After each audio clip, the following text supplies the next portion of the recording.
Hi, my name is Mauricio. I'm here to talk about antibiotic resistance. Let's start from the ground up.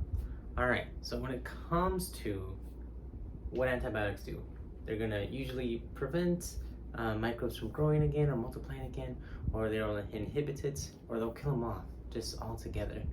And the reason why antibiotics were pretty helpful, especially when they were discovered back in the 40s, I believe 1941, penicillin, by the way, was because it was something that which, prevented diseases, stopped the spread of diseases. It's just that over time, the excessive use of these antibiotics became an issue. So, antibiotics are going to work insofar as they are designed. They have a target that they need to accomplish, and they will do so pretty rarely. However, if the antibiotic stays the same, and then we have something like microbes, which can adapt as evolution has implied for thousands, millions, X amount of years, then we have an issue. So, I want to start with how mutations can affect how antibiotics affect those biological organisms or those bacteria, and which in the case those bacteria actually make us sick and kind of cause issues for us.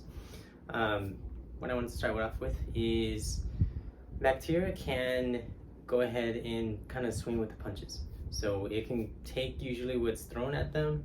If some of it is left alive, then it's left to continue living and continue to thrive. So one route is going to be through just simply mutation.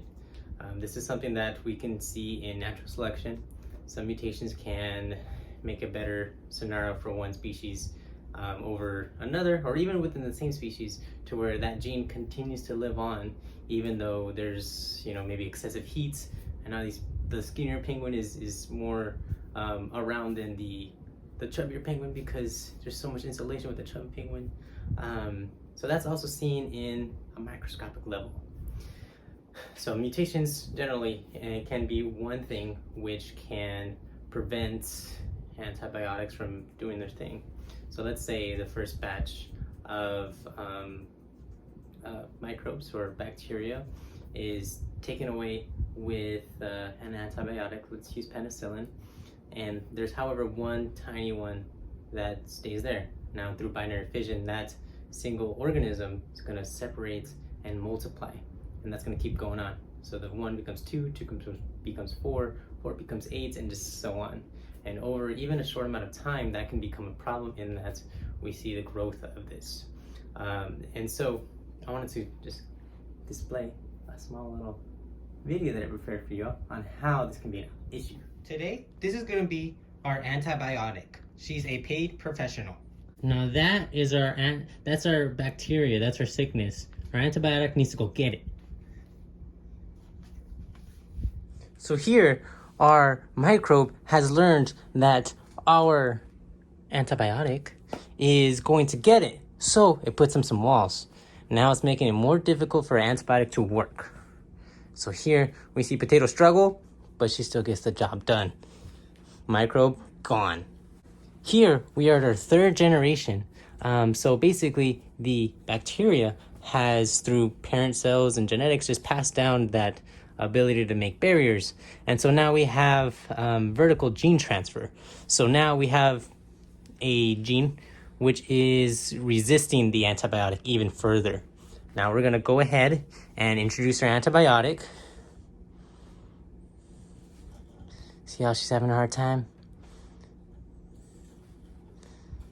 See? So it's working. The resistance is working.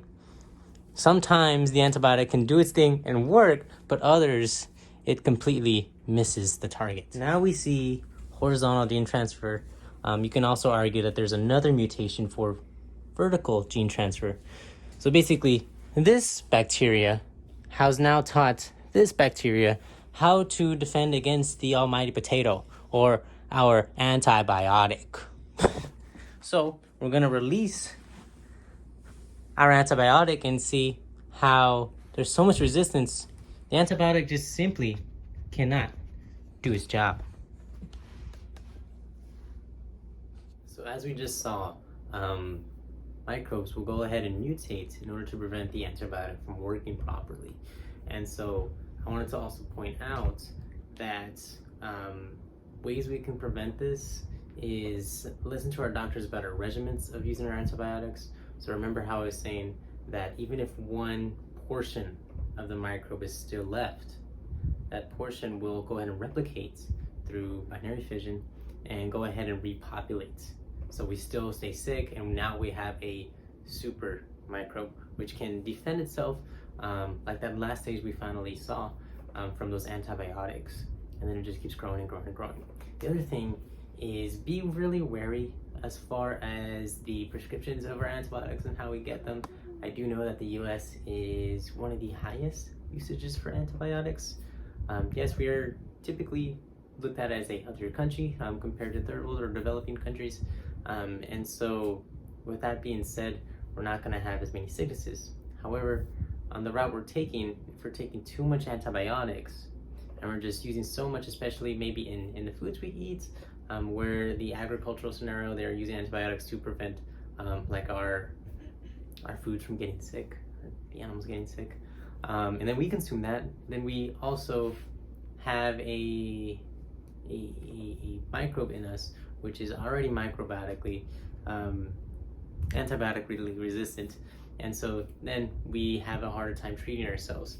So if we go on as a whole, as a human race, using too much of these antibiotics, the mutations will continue and they'll get even stronger and stronger. And we do also see this right now in penicillin. Penicillin is something which it's starting to lose its punch, so it's not able to take out so many sicknesses as it once was. It used to be a one cure for everything. Now it's hindered because of all the mutations that these microbes have gone to and have developed to fend off of these antibiotics. Now that is the disease. That's the sickness. We need to send in an antibiotic right away. No. Now over time, our microbe will begin to put up barriers as seen here. Now observe as our antibiotic has a troubling time. She's really lost. She's doing her best.